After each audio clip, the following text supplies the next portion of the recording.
Hi, this is the Dr. Cora Stack here. I'm on your side.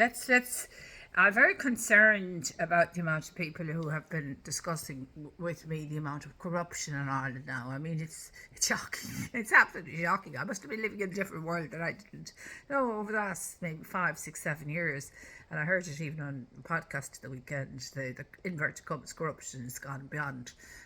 It's something's going to be done about it. So I'm standing up against it. Obviously, well, collusion maybe might be a better word, but that's essentially the same thing, I think. So let's see if we've got collusion between the judiciary and the government. We've no hope.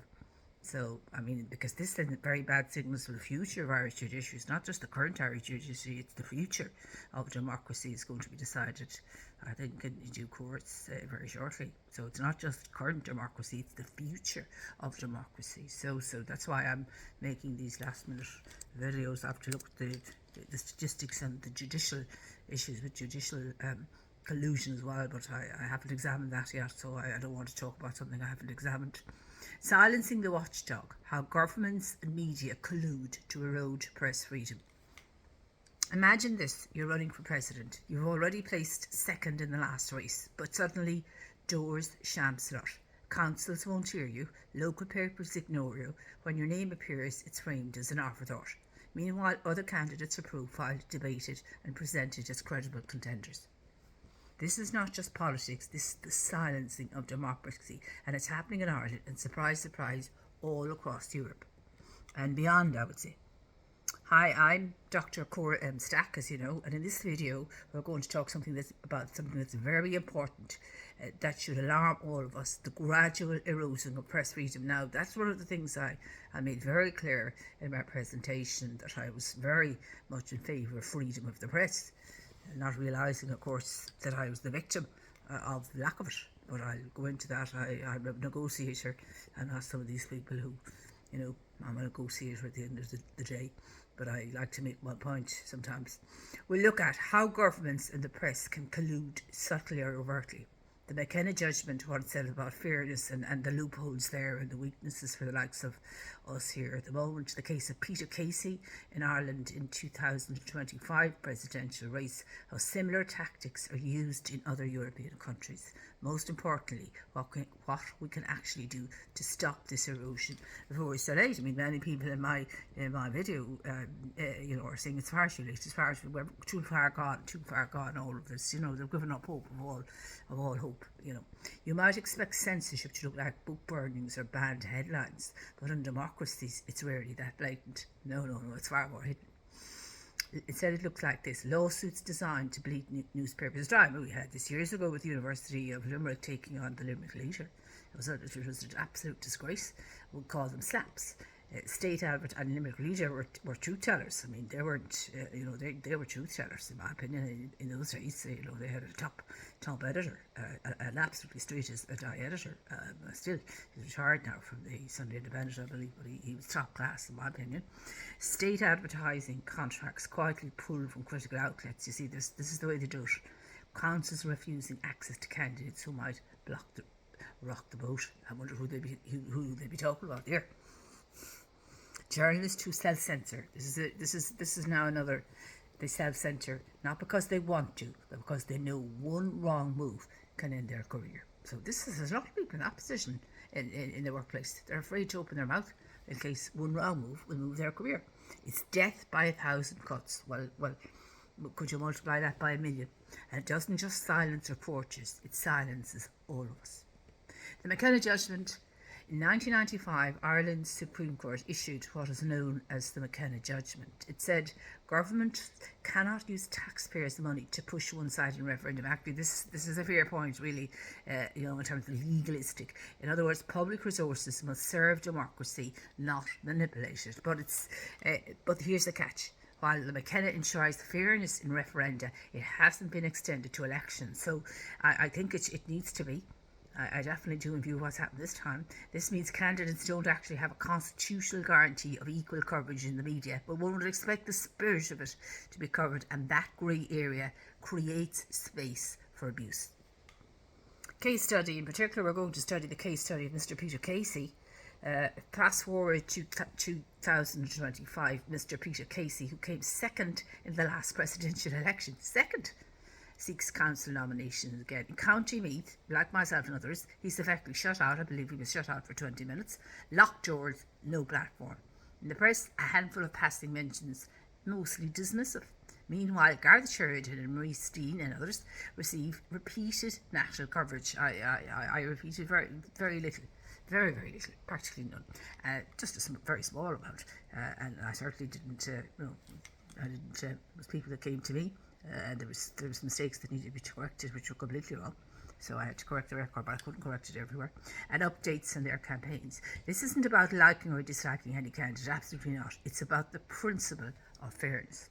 This is when the press amplifies some voices while muting others, especially when councils align with that silence, it starts to look like less editorial choice and more like state press collusion.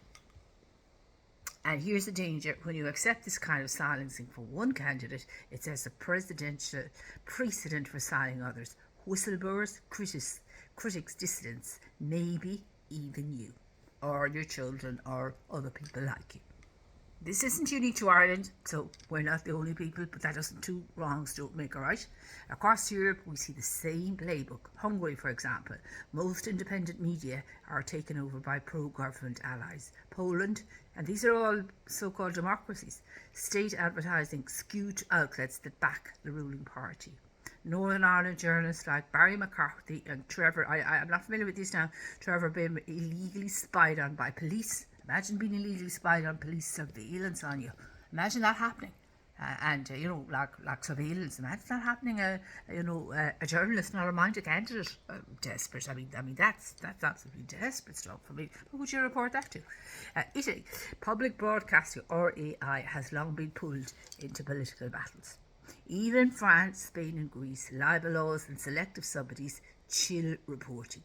So people are silenced by all of this intimidation. Different methods, same outcome: silence the watchdog, protect the powerful. Why doesn't the press resist? Now, this is a good question. So why doesn't the press fight harder? Because they are under too much pressure too. Advertising revenue is fragile with all the the stuff and the stuff on the buying online, etc., etc. They're very dependent on the ones they have. Owners of political allies. Defamation law in Ireland is stacked against journalists, as we've seen. And let's be honest, some editors simply prefer to stay on the right side of power. But if journalists are taking sides with the wrong people, surely that should be not allowed. So I believe the defamation laws are too powerful, and but if journalists are siding with the powerful because they're afraid if they don't they'll lose their jobs, surely that shouldn't be allowed. So isn't that kind of like wrongdoing in itself? And let's be honest, some editors simply prefer to stay on the right side of power. Yes, that's it, exactly. It's not just coercion, it's complicity, and it leaves the public with a diet of curated narratives, not the full truth. So that's just propaganda, if you want to call it, or it's not the full truth. So what can we do? So it's not hopeless. So that's the first thing. It's not hopeless. Here's what could turn the tide. Legal reform, anti-SLAPP laws, SLAPP laws, fair election coverage rules, stronger source protection, independent oversight, a press council with teeth, transparent rules for state advertising. I know that's been an issue.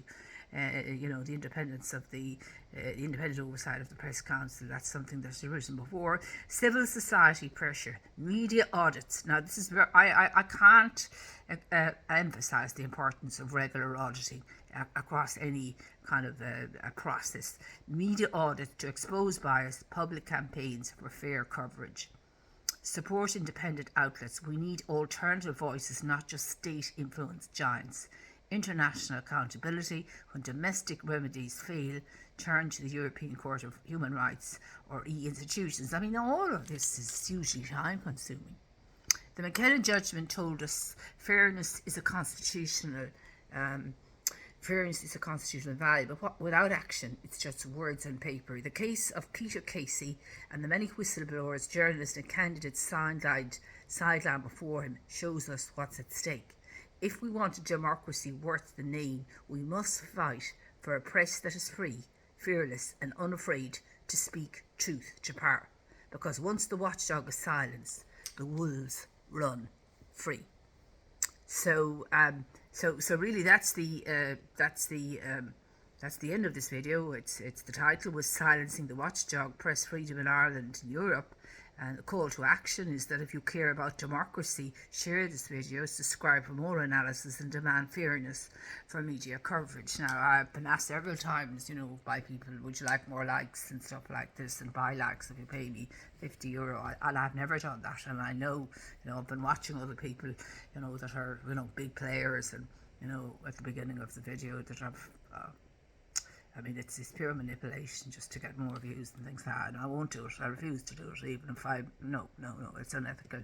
And I know that, I've been caught once.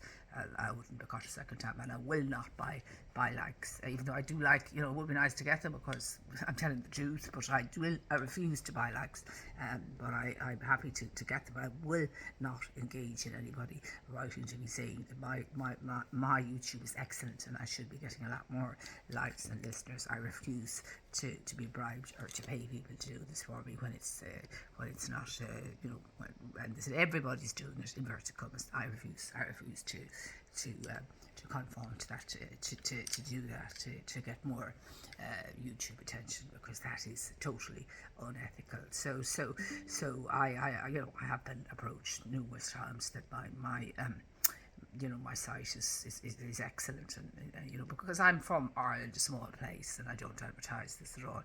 But I hope now I've raised awareness about what's really very important is the independence of the press. And I spoke, I think in County Clare, about the importance that I would be in favour of the freedom of the press, and even in my website I'm absolutely in favour of everybody expressing their view, provided they're not vulgar, that they don't use vulgar or defamatory language, and they don't mention names, as such. And they're extremely good, really, most of them. I have very few to one person. I kind of said, go off again and come back with a better version of what you're saying, and that's what he did. So I wasn't in any way dictatorial. I just said, look, this isn't acceptable, but you can say it a different way, and you can have the same power. So it's just about manners and dignity and respect. But it doesn't mean to silence them. It just means say it in a different way. But it could even be more powerful if you say it in the right way. So this is how I conduct my business. I do not censor anybody, and I do not buy likes. So that's the story. I will not engage in buying likes, this sort of thing, to raise, this one gets so many likes, she must be absolutely brilliant. It goes on a huge amount, I can tell you. So that's more of it. I refuse to engage in buying likes, absolutely not. So that's the story here. So there's one other issue I want to talk about, and that's judicial compliance or judicial collusion. I just want to examine what the research says about that, and to see what that says before I make any video on it, because I don't like to talk about what I haven't some research done. As you know, I will not speak about what I do not have evidence of. So that's very important that we examine this issue, and that we put reforms in place that guarantee the freedom of the press. Thank you.